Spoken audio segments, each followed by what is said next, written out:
साख नियंत्रण का जो मुख्य उद्देश्य है वो है मूल्य स्थिर में स्थायित्व लाना। केंद्रीय बैंक नोट निर्गमन का कार्य करता है, जबकि व्यापारिक बैंक क्या करते हैं, आपके साख सृजन का कार्य। तो नोट निर्गमन एवं साख सृजन मुद्रा की कुल पूर्ति को प्रभावित करते हैं। यदि मुद्रा की कुल पूर्ति उसकी मांग की तुलना में कम या अधिक हो गई तो फिर ऐसी स्थिति में आर्थिक स्थिरता देखने को मिलेगी, और मुद्रा की पूर्ति मांग से अधिक होती है तो मुद्रा प्रसार होगा, और मुद्रा प्रसार के फलस्वरूप मूल्य स्तर बढ़ेगा। और यदि इसके अपोजिट मुद्रा की कुल पूर्ति मांग से कम हो गई तो मुद्रा संकुचन के कारण मूल्य स्तर गिरने लगता है। यानी कि आप ये देखो कि मूल्यों में वृद्धि या कमी दोनों ही परिस्थितियां अर्थव्यवस्था के लिए हानिकारक है। तो केंद्रीय बैंक क्या करता है, साख नियंत्रण द्वारा मुद्रा की पूर्ति को मांग के अनुरूप बनाए रखने का प्रयास करता है। इससे क्या होता है, मूल्यों में स्थायित्व होगा और आर्थिक विकास को गति मिलती है। सेकेंड बात करते हैं हम विनिमय दर में स्थिरता, stability in rate of exchange. साख नियंत्रण का उद्देश्य क्या है, विनिमय दरों में स्थिरता लाना, क्योंकि विनिमय दरों में अनिश्चितता या अस्थिरता से विदेशी व्यापार प्रतिकूल होने के चांसेस ज़्यादा रहते हैं। इसलिए जिन देशों के साथ, या हम ऐसे कहें कि ऐसे देश जिनका विदेशी व्यापार अधिक है, तो फिर उनको विनिमय दरों में स्थिरता बनाए रखने के लिए प्रयत्न करते रहना चाहिए। थर्ड हम बात करते हैं आय एवं रोजगार के स्तर को बनाए रखना। ये सब किसके उद्देश्य है, साख नियंत्रण के। Maintaining high level of income and employment. साख नियंत्रण का मुख्य उद्देश्य आर्थिक स्थिरता को बनाए रखना है, और आर्थिक स्थिरता बनाए रखने के लिए आय व रोजगार के उच्च स्तर को बनाए रखना आवश्यक है। फिर हम बात करते हैं फोर्थ, आर्थिक नियोजन की सफलता। आर्थिक विकास की भावना ज़्यादा आज जो आधुनिक अर्थव्यवस्था है उसमें आर्थिक विकास की भावना पर ज़्यादा जोर दिया जा रहा है।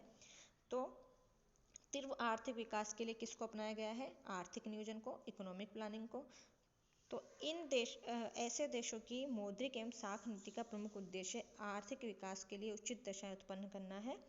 तो फिर विकासशील देशों में केंद्रीय बैंक की साख नियंत्रण नीति का उद्देश्य क्या होना चाहिए, आर्थिक नियोजन को सफल बनाए रखना होना चाहिए, क्योंकि आपका आर्थिक नियोजन अगर सफल होगा तो आर्थिक विकास की जो आपकी भावना है वो गति प्रदान करे, गति में होगी। इसके विपरीत यदि क्या होगा, विकासशील देशों के पास क्या है, पूंजी की कमी है, तो उसके कारण आर्थिक विकास में बाधाएं आती ही आती हैं। लेकिन यदि वो विकासशील देश ऐसी साख नीति को काम में ले जो पूंजी निर्माण को प्रोत्साहित करे, तो फिर वो आर्थिक विकास के लक्ष्य को प्राप्त कर सकेंगे। इसके लिए जरूरी है आपका आर्थिक नियोजन। आपका आर्थिक नियोजन किस प्रकार से और किस दिशा में है वो ये तय करेगा कि आपके आर्थिक विकास की दर किस प्रकार की होगी। फिफ्थ है आपका ऋण प्रबंधन, डेब्ट मैनेजमेंट। विकासशील देशों को अपने विकास व्यय को पूरा करने के लिए वित्त की आवश्यकता होती है। तो वित्त प्राप्ति का एक साधन क्या है, सार्वजनिक ऋण। तो मौद्रिक नीति का एक उद्देश्य ऋण प्रबंधन भी है। केंद्रीय बैंक सरकारी प्रतिभूतियों का क्रय विक्रय कर सार्वजनिक ऋण की व्यवस्था करता है, और ऐसा करते समय मूल्य स्थायित्व एवं लागत को कम से कम करने का उद्देश्य रखा जाता है। ऋण प्रबंधन में सार्वजनिक ऋणों की मात्रा बढ़ाने और उनकी लागत को कम करने की नीति अपनाई जाती है ताकि ऋणों का भार ना बढ़े। तो वास्तव में यदि हम देखें तो ऋण प्रबंधन विकसित मुद्रा बाजार एवं पूंजी बाजार पर निर्भर है, और विकासशील देशों में इसका अभाव होने के कारण ऋण प्रबंधन में कठिनाई होती है। किसका, मुद्रा बाजार एवं पूंजी बाजार का विकसित ढांचा। देश की रक्षा के लिए, देश की रक्षा पर अत्यधिक धन व्यय करना पड़ता है हर देश को, क्योंकि अधिकतम युद्ध में अधिकतम शस्त्रों का प्रयोग किया जा रहा है, तो वो खर्चीले हैं। इसलिए देश की मौद्रिक एवं साख नीति में इस प्रकार का ध्यान रखा जाए कि वह देश की सुरक्षा की दृष्टि से, वित्त व्यवस्था की दृष्टि से अनुकूल हो। बात करते हैं साख नियंत्रण की विधियाँ, methods of credit control. RBI के द्वारा किस किस प्रकार की रीतियों का इस्तेमाल किया जाता है। सबसे पहले हम इन रीतियों को दो भागों में बांट देते हैं, परिमाणात्मक और गुणात्मक, क्वांटिटेटिव एंड क्वालिटेटिव मेथड्स। दो प्रकार के मेथड्स हैं। क्वांटिटेटिव मेथड्स में क्या क्या आएंगे, परिमाणात्मक विधियाँ व्यापारिक बैंकों के नगद कोषों को प्रभावित करती हैं, इनसे साख की लागत भी प्रभावित होती है।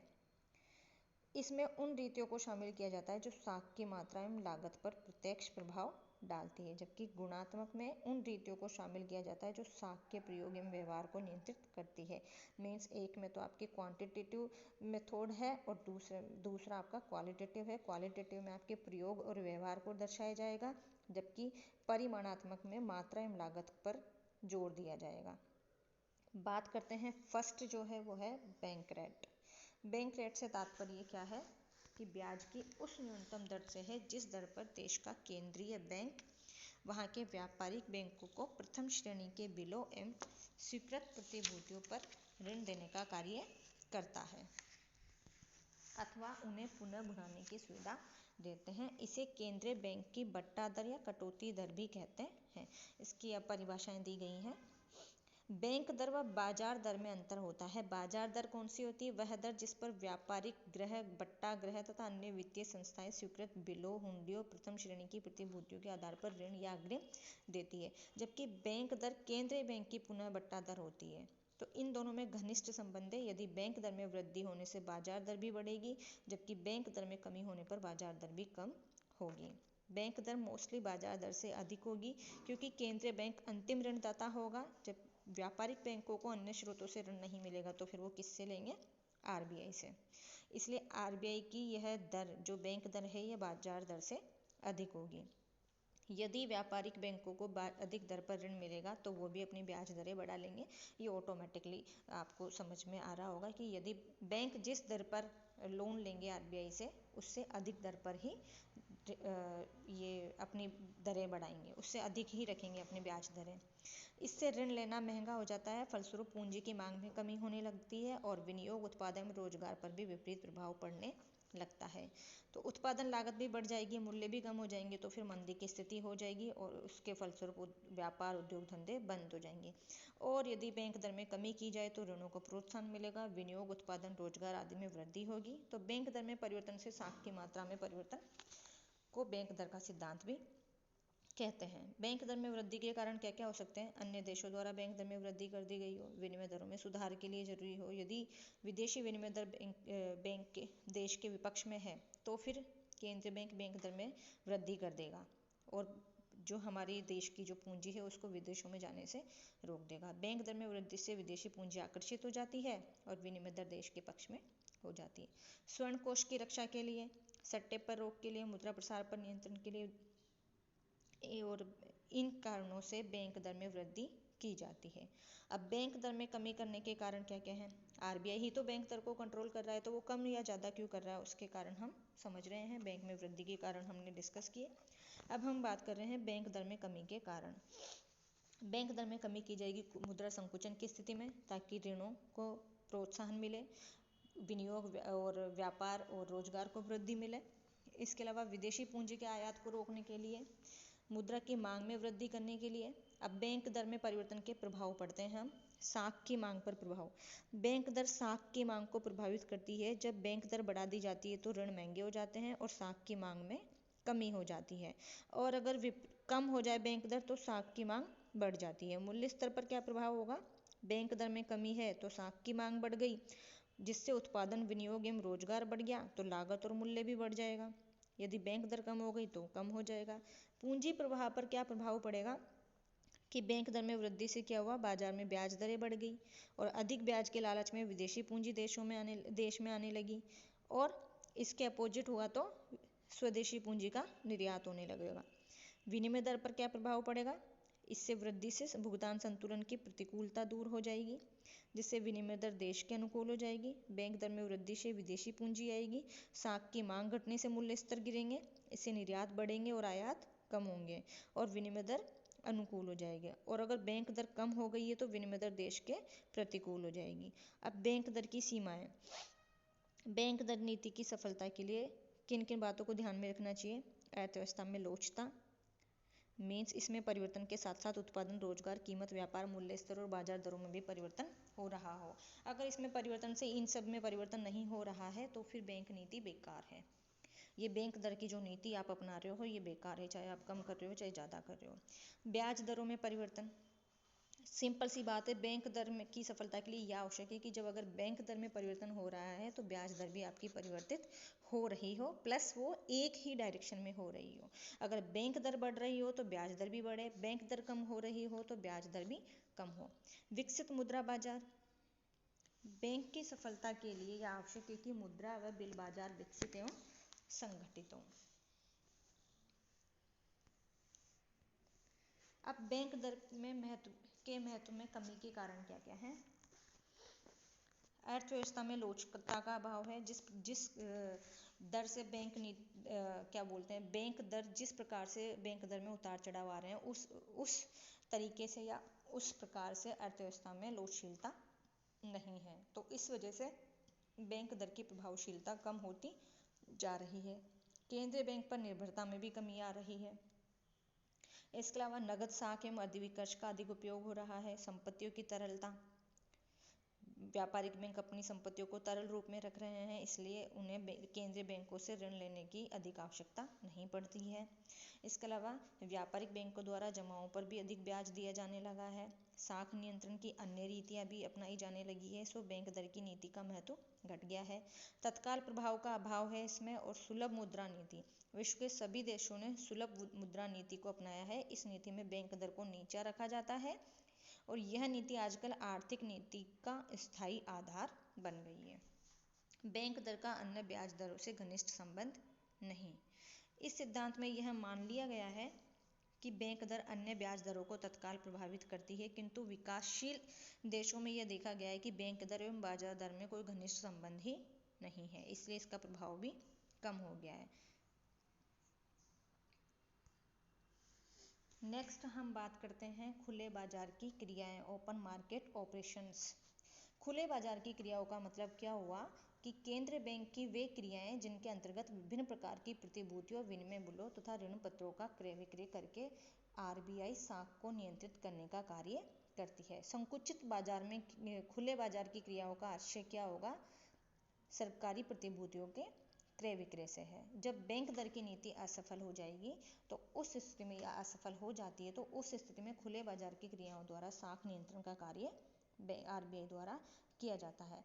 इस सिद्धांत के अनुसार मुद्रा व साख की मात्रा बढ़ जाती है यदि तो बैंक खुले बाजार में सरकारी प्रतिभूतियों, विनिमय बिलों व ऋण पत्रों का विक्रय करने लगता है। विक्रय करने लगेगा तो ये जो प्रतिभूतियां और व्यापारिक बैंकों व जनता द्वारा क्रय की जाएंगी, इसके फलस्वरूप जनता और बैंकों के कोष सरकार के पास एकत्रित हो जाएंगे और बैंकों के कोष कम हो जाने से उनकी साख सृजन क्षमता भी कम हो जाएगी। जबकि अपोजिट में क्या होगा? केंद्रीय बैंक साख का विस्तार यदि करना चाहता है, जब केंद्रीय बैंक साख का विस्तार करना चाहता है तो वो मुद्रा बाजार से भी प्रतिभूतियां क्रय करने लगेगा। क्रय करेगा तो जनता और बैंक के पास में वो जनता और बैंक जो है उन प्रतिभूतियों को बेचेगा और वो पैसा जनता व बैंकों के पास आ जाएगा और उनकी साख सृजन क्षमता बढ़ जाएगी। तो इस प्रकार से केंद्रीय बैंक प्रतिभूतियों के क्रय विक्रय के द्वारा बैंकों तथा जनता की साख की मात्रा को नियंत्रित करता है। अब खुले बाजार की क्रियाओं के उद्देश्य क्या क्या है? पूंजी के निर्यात को रोकना। जब किसी देश की पूंजी अधिक लाभ के लिए विदेशों को निर्यात होने लगती है तो देश में पूंजी का अभाव उत्पन्न हो जाता है और विनियोगों में कमी आती है, देश के आर्थिक हितों को हानि पहुंचती है, तो फिर बैंक अपनी प्रतिभूतियों को बेच करके अपनी ओर आकर्षित करता है। इससे पूंजी का निर्यात रुक जाता है क्योंकि बैंक वो चीज़ें बेच रहा है और वो पैसा या वो पूंजी बैंक के पास में आ जाती है। किसके पास? आरबीआई के पास। हम यहाँ बैंक से मतलब केंद्रीय बैंक से है। केंद्रीय बैंक ही क्योंकि साख नीति को बना रहा है, साख नियंत्रण के कार्य कर रहा है, इसलिए बैंक के संदर्भ में बात यहाँ पर केंद्रीय बैंक से रिलेटेड हो रही है। स्वर्ण मान के अंतर्गत स्वर्ण के आयात निर्यातों को दूर करना। स्वर्ण मान के अंतर्गत स्वर्ण का आयात होने पर मुद्रा व साख की मात्रा बढ़ रही है, इससे सामान्य मूल्य स्तर ऊंचा हो जाता है। तो मूल्य स्तर में स्थायित्व के लिए केंद्रीय बैंक क्या करता है? प्रतिभूतियों का विक्रय करने लगता है, जिससे बाजार की अतिरिक्त मुद्रा बैंक के पास आ गई, केंद्रीय बैंक के पास आ गई और मूल्य बढ़ने से रुक जाएंगे। इसके विपरीत यदि स्वर्ण का निर्यात हो रहा है तो मुद्रा की मात्रा कम हो जाएगी और मूल्य गिरने लगेंगे। उन स्थितियों में केंद्रीय बैंक बाजार से प्रतिभूतियां क्रय करके बाजार में मुद्रा की पूर्ति को बढ़ा देता है और मूल्य गिरने से रुक जाते हैं। फिर बैंक दर नीति को सफल बनाने के लिए जब यह नीति असफल हो जाती है तो फिर खुले बाजार की क्रियाओं के द्वारा बैंक दर नीति को सफल बनाने का प्रयास किया जाता है। जैसे बैंक दर बढ़ाने पर भी मुद्रा बाजार में ब्याज दर नहीं बढ़ती है तो फिर केंद्रीय बैंक प्रतिभूतियों का विक्रय करके अतिरिक्त धनराशि को सीमित कर देता है। किनकी? व्यापारिक बैंकों की, जिससे ब्याज दर भी बढ़ने लगती है। मुद्रा की मांग एवं पूर्ति में संतुलन बनाए रखने का कार्य करता है। मुद्रा की मांग पूर्ति से अधिक हो गई है तो बैंक प्रतिभूतियों का क्रय कर लेगा और मुद्रा की पूर्ति को बढ़ा देगा, जिससे उन दोनों में सामंजस्य स्थापित हो जाएगा। और यदि मुद्रा की पूर्ति मांग से अधिक हो गई है तो फिर केंद्रीय बैंक प्रतिभूतियों का क्रय करके अतिरिक्त मुद्रा मार्केट से छीन लेगा, उसके फलस्वरूप वापस से संतुलन स्थापित हो जाएगा। तो इस प्रकार से इन दोनों के बीच में आर्थिक स्थिरता बनी रहती है। बैंकों के प्रति विश्वास उत्पन्न करने के लिए भी कई बार आर्थिक संकट के समय जनता का बैंकों से विश्वास उठ जाता है और अपनी जमाएं निकालने के लिए बैंकों की ओर दौड़ पड़ते हैं। तो फिर बैंकों के असफल होने की संभावनाएं ज़्यादा उत्पन्न हो जाती है। तो इस स्थिति में बैंक क्या करते हैं? बैंकों के पास कोई चारा नहीं होता है तो फिर केंद्रीय बैंक उस समय मुद्रा बाजार से प्रतिभूतियां क्रय करने लगता है। और मुद्रा बाजार से प्रतिभूतियां क्रय करेगा तो मुद्रा बाजार में धन की मात्रा बढ़ेगी, उससे जनता का विश्वास भी बढ़ जाएगा और धन निकलवाना वो बंद कर देते हैं। इससे बैंकों का अस्तित्व भी बना रहता है।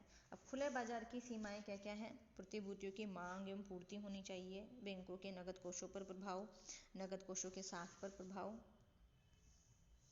ग्राहकों की ऋण मांग में कोई परिवर्तन नहीं होनी चाहिए, संगठित मुद्रा बाजार हो, केंद्रीय बैंकों की प्रतिभूतियों को क्रय करने की शक्ति असीमित होनी चाहिए। नेक्स्ट जो है आपका वो है प्रारक्षित नगद कोषानुपात में परिवर्तन। ये सब कौन से हैं? परिमाणात्मक साख नियंत्रण की विधियां। इसको हम नेक्स्ट पार्ट में कंप्लीट करेंगे।